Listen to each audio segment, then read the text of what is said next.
En bref, monsieur le maire, votre ville a changé, va certainement encore changer, avec un centre-ville, un tramway, un éco-quartier, une coulée verte, des pistes cyclables.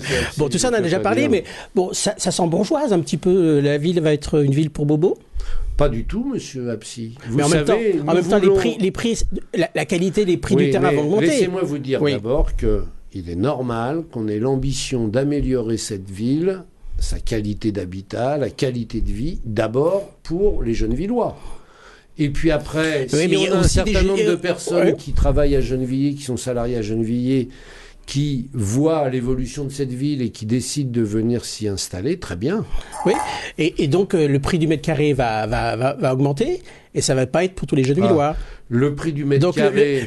Le profil du jeune villois ne va pas être le même que celui d'aujourd'hui. Le prix du mètre carré augmente à Gennevilliers parce que malheureusement, il augmente à Asnières, il augmente à Levallois, il augmente à Clichy.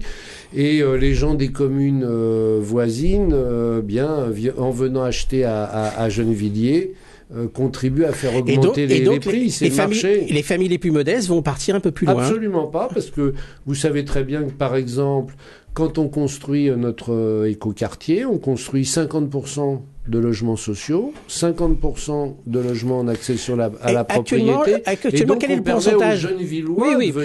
Actuellement, quel est le pourcentage de logements sociaux?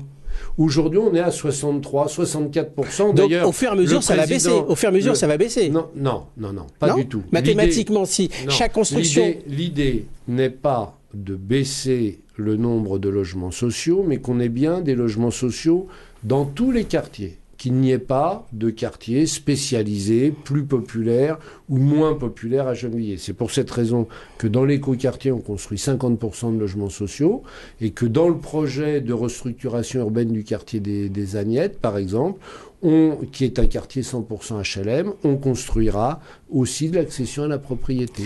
Vous cherchez donc une mixité sociale, comme on dit? On cherche une mixité sociale, mais surtout pas au détriment de la population en place. On a une population d'ouvriers, d'employés, c'est eux ou leurs parents ou leurs grands-parents qui ont construit cette ville, et donc ils ont tout à fait le droit d'y rester, de bénéficier des progrès, et puis en même temps, évidemment, nous n'avons pas vocation à être un ghetto social, et donc s'il y a des couches moyennes qui notamment travaillent à Gennevilliers, qui viennent s'y installer, on a compris, vous cherchez une mixité sociale, et c'est pas une réussite encore.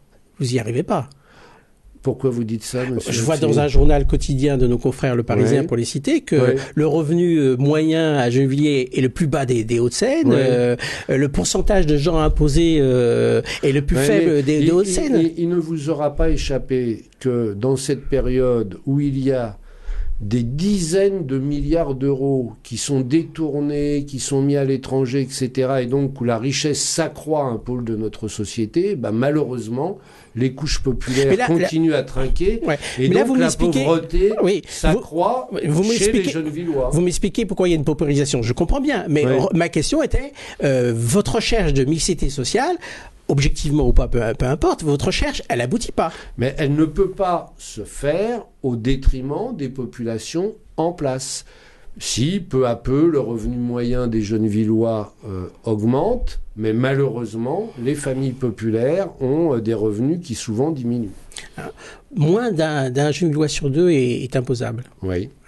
Et le revenu moyen est autour de 17 000, revenu fiscal pour l'année, un peu plus de 17 000 euros. Oui, tout à fait. C'est le plus faible des Hauts-de-Seine. Vous avez pris cette information comment ? Mais cette information n'est pas une information nouvelle. C'est un revenu moyen qui augmente peu à peu, mais qui ne changera pas radicalement tant que cette société ne permettra pas à chacun de mieux trouver sa place sur le plan du travail, sur le plan financier. Si c'est la faute de la société, vous allez il faut changer la société. Oui, mais vous n'allez pas y arriver tout de suite alors. Non, c'est un travail de... Alors votre objectif de mixité sociale, c'est un vœu pieux ? C'est pas du tout un vœu pieux, c'est un travail au quotidien. Nous mesurons par exemple dans toutes les opérations nouvelles en accession l'arrivée de populations, de Paris, de communes voisines, mais nous veillons aussi, comme la prunelle de nos yeux, que cela ne se fasse pas au détriment des Gennevillois, et que notamment les enfants de Gennevillois puissent aussi accéder à un logement social, puissent accéder à la propriété sociale et continuer à vivre mieux dans notre commune. On passe à la question d'un habitant, d'un Gennevillois.